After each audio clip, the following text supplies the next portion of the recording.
Hey everyone, it's Rob DaCosta here, your host of the Agency Accelerator podcast. And today I want to talk about why it's so difficult for agency owners to let go, to step up and to get out of the weeds.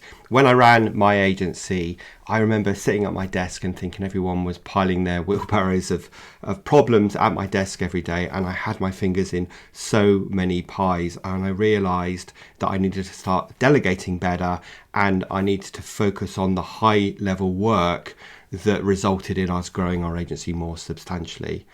Now, I wanted to record this episode because I just see time and time again agency owners struggling with the same issue. You know, you start an agency because you want flexibility, freedom and control, and yet in the end we give up flexibility and freedom because we want to keep control, and it means you're never able to elevate your role and therefore elevate your agency. So that's what we are talking about today, how to get out the weeds, let go and level up your agency. So let's jump into the show.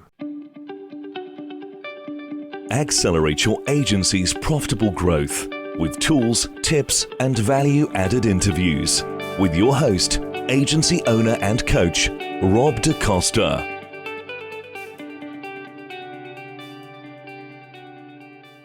Now, if you're listening to this episode live, we are right in the middle of Black Friday, and I'm doing something I've never done before, which is running a Black Friday sale. So if you're ready to take your agency to the next level in 2024, then for a limited time, you can enroll in my signature group coaching program, the Self-Running Agency, which is a 7-month program, and you can join for month one for just £47.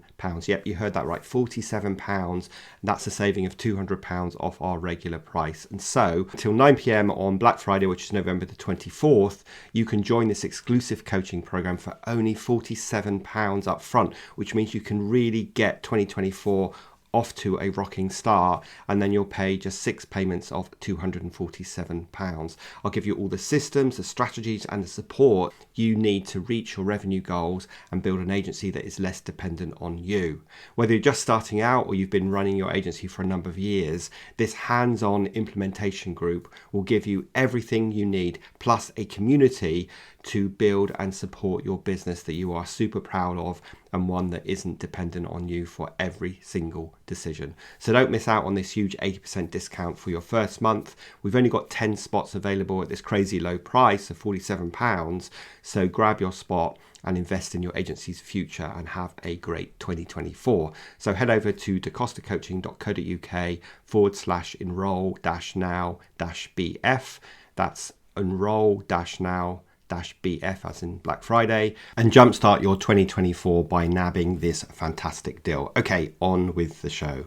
So let's kick today's show off by digging into why it is such a problem that agency owners get stuck in the weeds. In other words, they are involved in every single decision and they've got their hands in all client service work. What's the issue with that? Well, first of all, there's only one of you. There's only one person that's running this agency. And so you're going to very quickly get overwhelmed and be pulled in 20 different directions to try and get your everyday tasks completed. And of course, that means that you're going to be working long hours. You're going to get burnt out. And you're going to one day stop and go, why on earth am I doing this? I'm being a lowly paid employee, working much longer hours for a much tougher boss than I used to when I had a job. And one of my favourite expressions is that when you say yes to something, you're saying no to something else. So if you, the agency owner, are saying yes to being involved in every client account, sitting in every meeting, being involved in every decision, then you are saying no to other things. And those other things are truly tasks that only you can do. So that means that you are not focused on the future of your agency. You're not focused on plotting a roadmap to ensure that you are steering a course in the direction you want to go and you're avoiding those icebergs. And ultimately that means that your agency is at the mercy of external factors because you're not taking control of the direction. And of course, we all know when the economy is tough, that can be a pretty disastrous effect. So you need to have time to say yes to the tasks that are going to move your agency forwards. And the only way you're going to do that is by saying no to some of these other tasks. And one of the ways to do this is by calculating the value of your time. I call this your notional hourly rate because, I don't think you should be selling time to clients, but it is really useful to have a sense of your notional hourly rate. In other words, what is an hour of your time worth?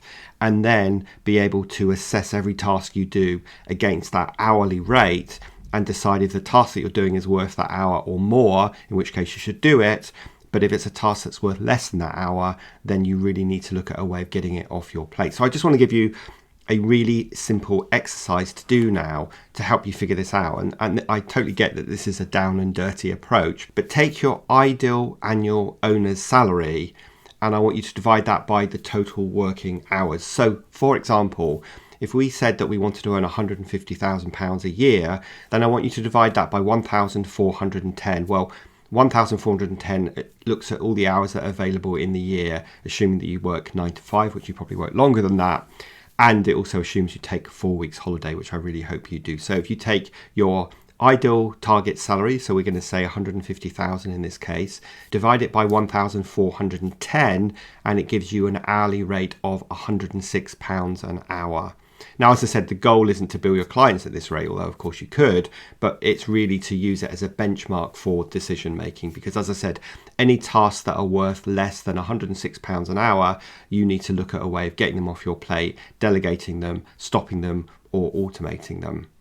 Okay, that's great in theory, but I certainly know that 50% of running a successful agency is having the right mindset. So the agency owner has to be willing to let go. So why is it so hard for agency owners to actually let go and delegate? Well, of course, understandably, they have a fear of losing control. They have a fear of not good enough quality going out and that hurting their brand. They run this mindset of thinking people won't do it as well as me or as fast as me, which of course is asking the wrong question.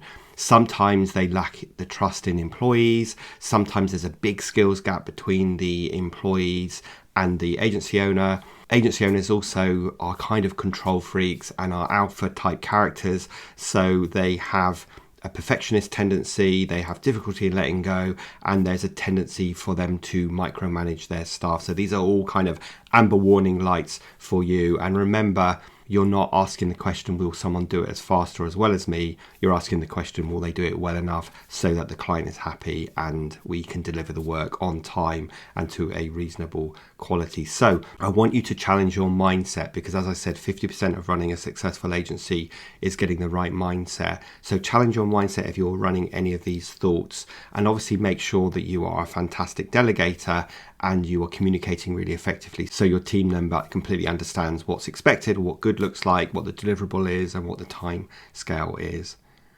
Now, obviously, the benefits of delegation kind of go without saying, but if you can get work off your plate, you can focus on those tasks that are worth more than £106 an hour, and you can spend more time in the strategic space, and that looks like plotting the future of your agency. It looks like being the figurehead, doing business development, doing sales and marketing, and having that plan and communicating and cajoling and managing your team to move them on the journey to the destination with you. It gives you the ability to scale your agency because everybody can level up, and you are obviously leveraging your team to create more capacity to deliver more client work. By challenging your team, if you have one, and when I say team, I mean it could be a VA, it could be a remote worker, it could be a part-timer, it could be a full-timer, it could be in-house and so on. So by team, we mean a lot of different things, in case you're listening to this thinking it doesn't apply to you. But even if you're using a VA, like I have a team of VAs I use, all of this is super important for me to apply as well. So it gives you the ability to create greater capacity, but it also helps you retain talent for longer because you are challenging your employees and you're engaging with them, you're showing trust and you're developing them. And personally for you, it means you get to focus on things that you probably enjoy doing more. That leads to less burnout and ultimately a better work-life balance. Okay, so hopefully you get all of this. You go, right, that's great, Rob. I'm determined to do this in 2024. How do I start delegating tasks? So I first of all say take an inventory of all the tasks and all the projects that you currently work on, and then categorize them based on importance. You can just literally put, are they worth more than your notional hourly rate or less than your notional hourly rate?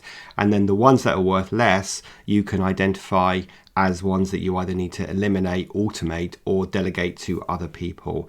And then when you need to delegate them, I'm a really big fan of creating standard operating procedures. So create some documentation that other people can follow. This is definitely a slow down to speed up moment, because I totally understand I'm adding more workload to your already full plate. But it's a slow down to speed up, because if you take the time to delegate effectively and document what people need to do, then you're going to be much more confident that they will get up to speed quickly, that you won't have to launch into rescue a situation because they're going to deliver it in the same way that you did.